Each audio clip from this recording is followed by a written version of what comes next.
Buenos días, tardes o noches, cuando sea que esté viendo este video, profesora. Le voy a presentar mi actividad integradora número 3, enfermedades metabólicas, por mí, Pablo Octavio Sánchez Durán, alumno del tercer semestre del grupo A, turno matutino.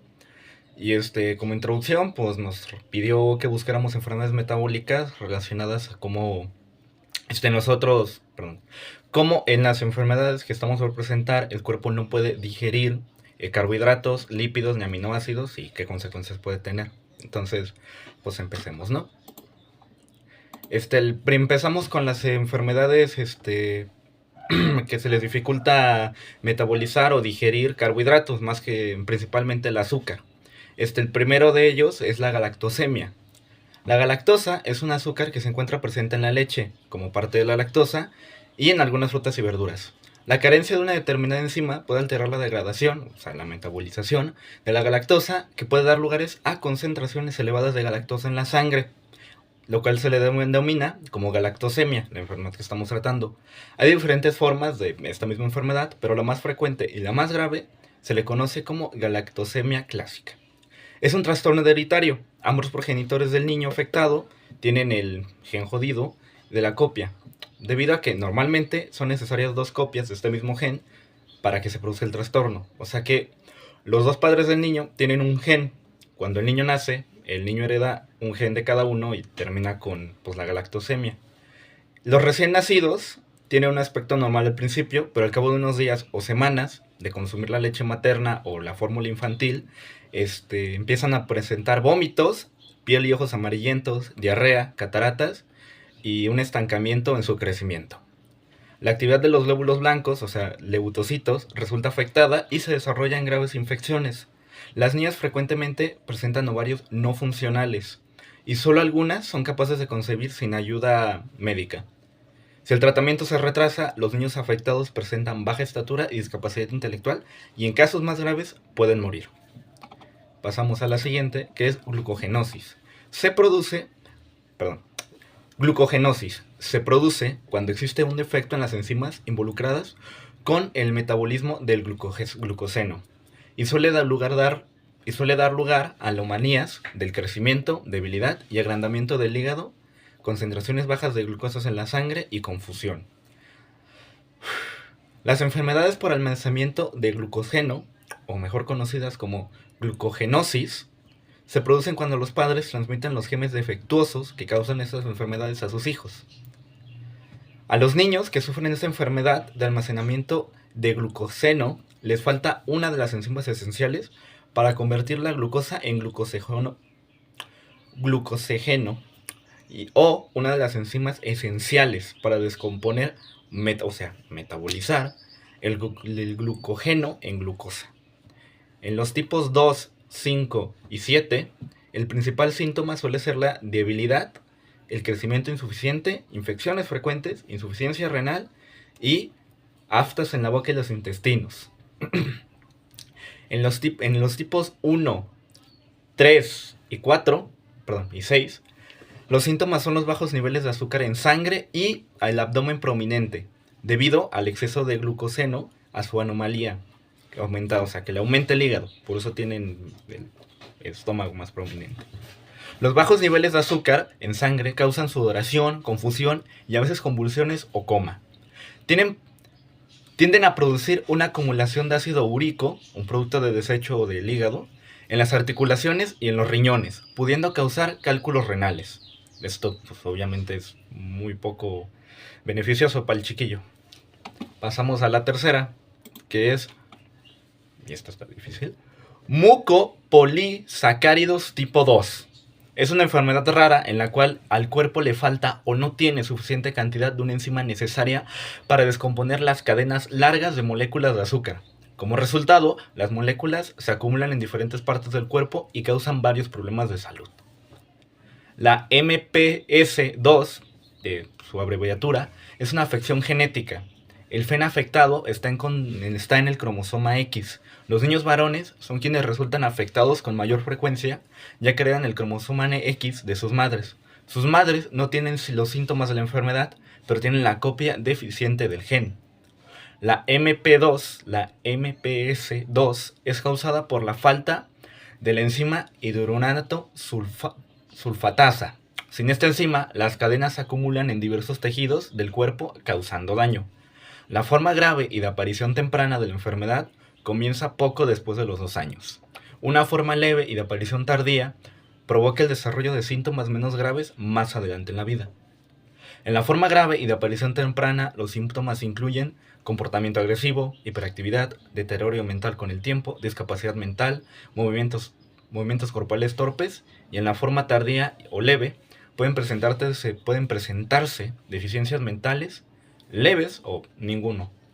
En ambas formas, los síntomas incluyen síndrome de túnel carpiano, rasgos faciales toscos, sordera, aumento del crecimiento del cabello, rigidez en las articulaciones y cabeza grande. Pasamos al cuarto. La diabetes.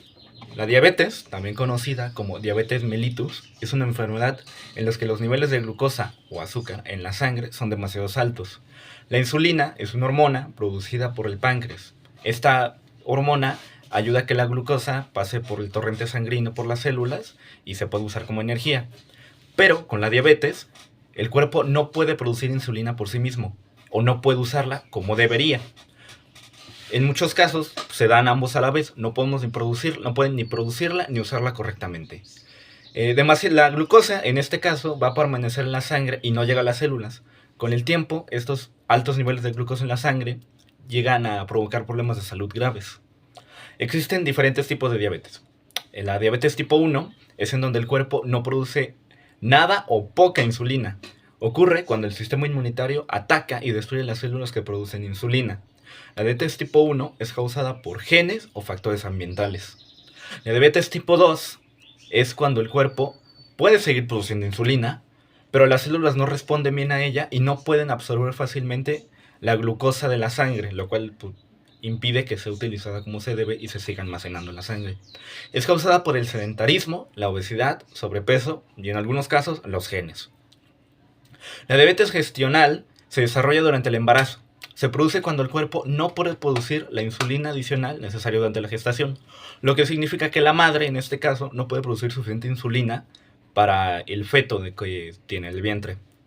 Los síntomas de la diabetes pueden incluir mucha sed, mucha hambre, orinar con más frecuencia, fatiga, visión borrosa y entumecimiento hormigueo en pies o manos y pérdida de peso. Síntomas más específicos por cada tipo sería que en la diabetes tipo 1 suelen aparecer rápidamente y pueden ser muy graves todos los síntomas anteriores.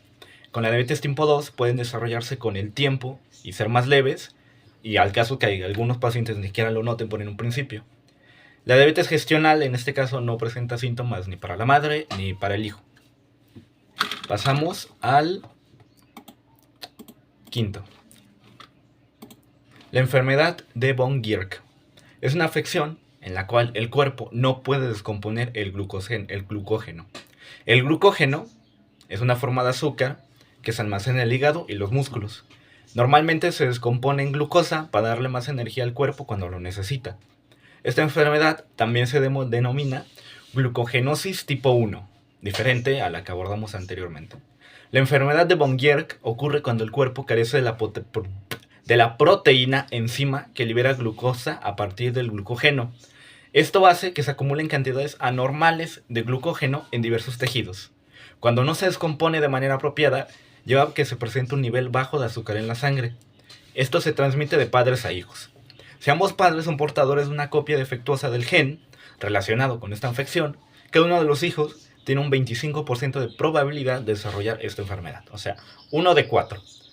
Los síntomas de esta enfermedad pueden ser el hambre constante, necesidad frecuente de comer, tendencias a sangrados nasales, formación de hematomas, fatiga, irritabilidad, mejillas hinchadas, extremidades y toras delgados y un vientre protuberante.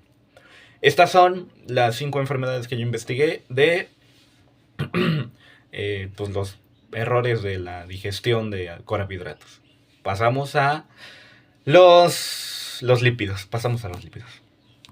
Deficiencia de L-chat. La deficiencia de L-chat o deficiencia de 3-hidroxiacil-CoA deshidrogenasa de cadena larga, es una enfermedad mitocondrial que impide que el cuerpo convierta ciertas grasas en energía, en particular durante los periodos sin alimentos, o sea, en ayunas. Las señales o los síntomas que aparecen típicamente son durante la infancia o niñez temprana. Más tarde, en la infancia, las personas con esta condición pueden tener dolor muscular, rotura del tejido muscular y neuropatía periférica. La mayoría de los pacientes presentan síntomas graves en la primera infancia, normalmente durante el periodo neonatal y los 12 meses de edad. La enfermedad se manifiesta con dificultad alimentaria, falta de energía, irritabilidad, vómitos, acidosis metabólica, bajo tono muscular, problemas en el hígado, encefalopatía, anomalías en el ritmo del corazón y azúcar baja en la sangre. Los síntomas a menudo ocurren después de ayunar durante algunas horas o cuando el bebé se enferma o tiene una infección. La siguiente que investigué fue acidemia metilmalónica. Es un trastorno por el cual el cuerpo no puede descomponer ciertas proteínas y grasas. El resultado es que estas mismas proteínas y grasas se acumulan en una sustancia llamada ácido metilmalónico en la sangre. La enfermedad se diagnostica más a menudo en el primer año de vida del recién nacido. Es un trastorno autosómico recesivo. Tiene que ser heredado al niño de ambos padres. Un recién nacido que presenta esta enfermedad inusual puede morir antes de que sea diagnosticada. Afecta por igual a niños y niñas.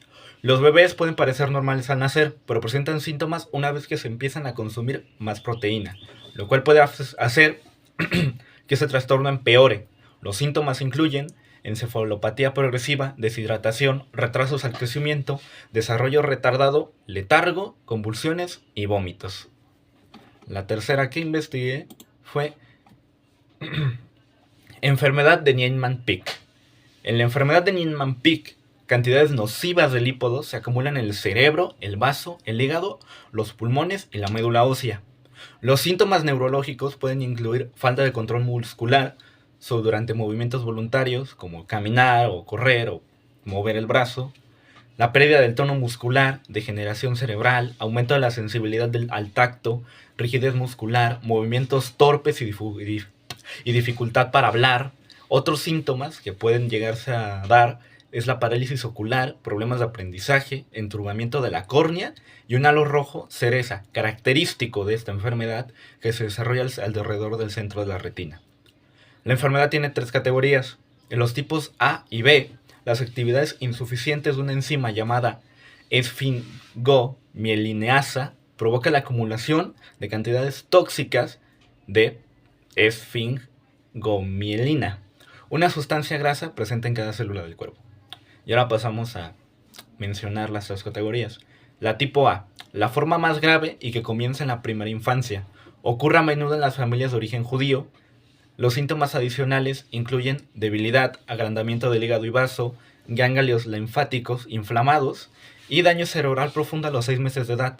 Los niños con este tipo con esta categoría, tipo A, raramente viven más allá de 18 meses. Tipo B, usualmente ocurre en los años preadolescentes, con síntomas que incluyen ataxia, neuropatía periférica y que el cerebro no es afectado generalmente. Otros síntomas de este tipo es que el hígado y el vaso son agrandados y se presentan dificultades pulmonares. El tipo C puede aparecer temprano en la vida o desarrollarse en la adolescencia o en edad adulta. Es causado por la falta de las proteínas NPCI1 o NPC2. Las personas afectadas pueden tener un daño cerebral extenso que puede causar una incapacidad de mirar hacia arriba o hacia abajo. Y tienden también para tener dificultad para caminar o tragar, una pérdida progresiva de la visión y de la audición, y puede haber un aumento moderado del tamaño del vaso y del hígado. Como puede ser notorio, la enfermedad afecta más que nada esos 2 órganos. Pasamos al síndrome de quilomicronemia. Síndrome de quilomicronemia. Es un trastorno en el cual el cuerpo no descompone las grasas correctamente. Esto hace que las partículas grasas llamadas quilomicrones se acumulen en la sangre. El trastorno se pasa de generación en generación en las familias. Puede ocurrir debido a un poco frecuente trastorno genético en el cual una proteína llamada lipoproteinilipasa falta o está alterada. También puede ser causada por la ausencia del segundo factor denominado apolipoproteína C2, la cual activa la lipoproteinilipasa. Cuando hay una alteración o cuando ausencia de esta proteína, las partículas de grasa llamadas kilomicrones se acumulan en la sangre. Es más probable que ocurra cuando la persona está predispuesta a tener triglicéridos altos, desarrollan diabetes, obesidad o están expuestas a ciertos medicamentos. Los síntomas pueden iniciarse en la lactancia e incluyen dolor abdominal debido a la inflamación del páncreas, síntomas de daño neurológico como pérdida de la sensibilidad en los pies o piernas, pérdida de la memoria y, el más notorio, depósitos amarillos de material graso en la piel llamados xantomas, que pueden aparecer en la espalda, los glúteos, las plantas de los pies o los tobillos. También se incluyen las rodillas y los codos.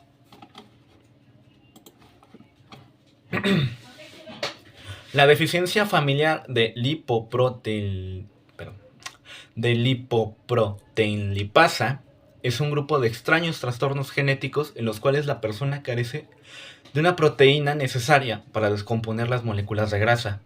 Ese trastorno hace que se acumulen grandes cantidades de grasa en la sangre, lo que lo causa es generalmente un gen defectuoso que se transmite de padres a hijos. Las personas con esta afección carecen de una enzima llamada, como bien podría usted adivinar, lipoproteinilipasa, sin la cual el cuerpo no puede descomponer la grasa de los alimentos digeridos. Las partículas de grasa, llamadas kilomicrones, se acumulan en la sangre. Esta afección, por lo general, se desarrolla primeramente durante la infancia o la niñez. Los síntomas pueden incluir cualquiera de los siguientes: dolor abdominal, inapetencia, náuseas, vómitos, dolor en los músculos y huesos, agrandamiento del hígado y el vaso, retraso en el desarrollo de los bebés, depósitos de grasa en la piel, xantomas como dijimos antes, alto nivel de triglicéridos en la sangre, retinas decoloradas y vasos sanguíneos decolorados en las retinas por la inflamación crónica del páncreas, ojos y piel amarillentos. Y esos serían los... Déjame pongo la luz. Esos serían las 5 enfermedades, trastornos, como quiera llamarlos, acerca del metabolismo de lípidos incorrecto por ciertas enfermedades. La primera de las enfermedades relacionadas con el metabolismo de aminoácidos que yo investigué fue la enfermedad de Hartnup. Es un trastorno que causa una disminución del triptófano y otros aminoácidos. El triptófano es un aminoácido esencial, lo que significa que nosotros no lo producimos, tenemos que comerlo. Bueno, comerlo cuando nuestros alimentos, se entiende. En la enfermedad de Hartnup se excretan cantidades excesivas de aminoácidos en la orina. De este modo, el organismo carece de las cantidades adecuadas de aminoácido para funcionar.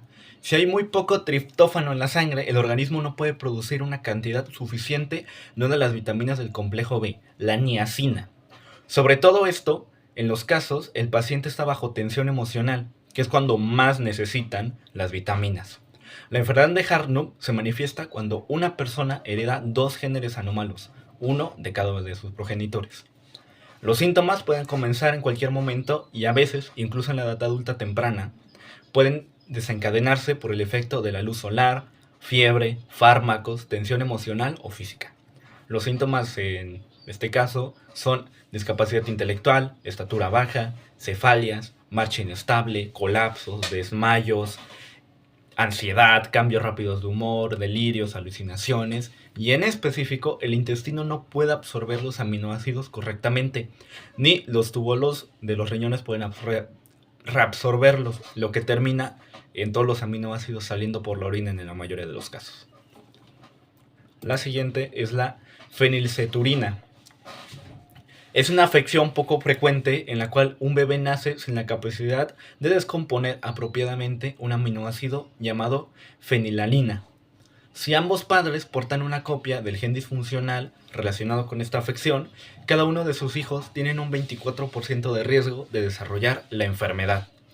Los bebés con ceturina carecen de una enzima denominada fenilanina, fenilalina hidroxilasa. Esta es necesaria para descomponer el aminoácido esencial fenilanina. La fenilalina se encuentra en alimentos que contienen proteína.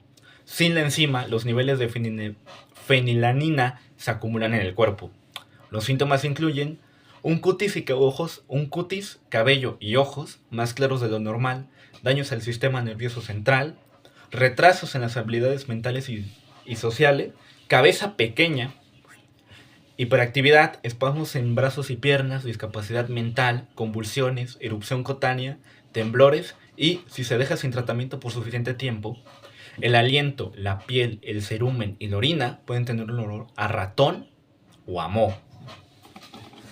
El tercero es la cisturina. Sí, es una afección poco frecuente en la cual se forman cálculos de un aminoácido llamado cistina en el riñón, el uréter o la vejiga. La cistina se forma cuando dos moléculas de un aminoácido llamado cistina están unidos. Esta afección se transmite de padres a hijos. Se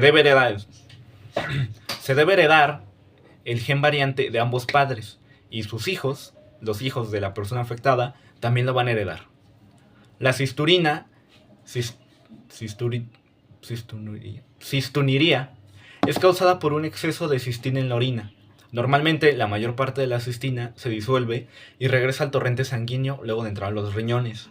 Las personas con cisturiria tienen un cambio genético que interfiere con este proceso. Como resultado, la cistina se acumula en la orina y forma cristales o cálculos. Estos cristales pueden atascarse en los riñones, los uréteres o la vejiga. Los síntomas incluyen sangre en la orina y dolor de costado o dolor en un lado o la espalda. En la mayoría de los casos, el dolor es de un solo lado. En pocas ocasiones se sienten ambos. Es intenso, muy intenso, y puede empeorar con el paso de los días. Y también se puede sentir un dolor en la pelvis, la ingle, los genitales o entre la parte superior del abdomen y la espalda.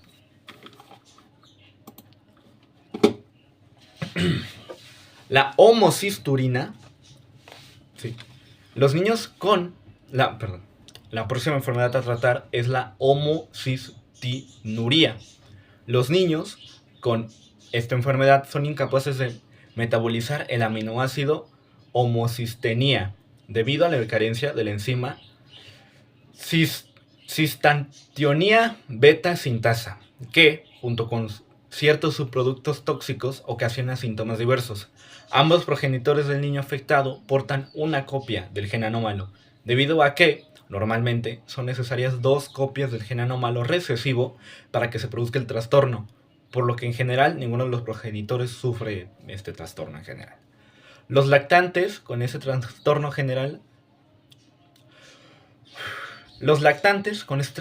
son normales al nacer. Los primeros síntomas, entre los que se encuentran la luxación del cristalino, que causa una disminución grave de la vista, por lo general empiezan después de los 3 años de la edad. La mayoría de los niños presentan anomalias esqueléticas. Suelen ser delgados, con la columna vertebral encorvada, deformaciones torácicas, extremidades alargadas y dedos de las manos largos y aracniformes. Sin un diagnóstico y tratamiento temprano, son frecuentes los trastornos mentales, de conducta o la discapacidad intelectual. Aumenta la propensión a la coagulación espontánea de la sangre, dando lugar a accidentes cerebrovasculares, o sea, hipertensión arterial. Y por última enfermedad a tratar en este video es la enfermedad de la orina con olor a jarabe de arce, o, como se conoce mayormente por sus siglas, EOJA. Es hereditaria, lo que significa que se transmite de madres a hijos. Es causada por un defecto de 1 a 3 genes. Las personas con esta afección no pueden metabolizar los aminoácidos leucina, isoleucina y valina. Esto lleva a una acumulación de estos mismos químicos en la sangre. En su forma más grave, esta enfermedad puede causar daños al cerebro durante momentos de estrés físico. Algunos tipos de esta enfermedad son leves y desaparecen o aparecen. Aún así, en su forma más leves, en periodos repetitivos de estrés físico, pueden provocar una discapacidad intelectual y una acumulación de altos niveles de leucina. Los síntomas de ese trastorno, los síntomas de este trastorno incluyen dificultades alimentarias, coma, letargo, convulsiones, vómitos, y lo que le da su nombre, una orina con un olor similar al jarabe de arce.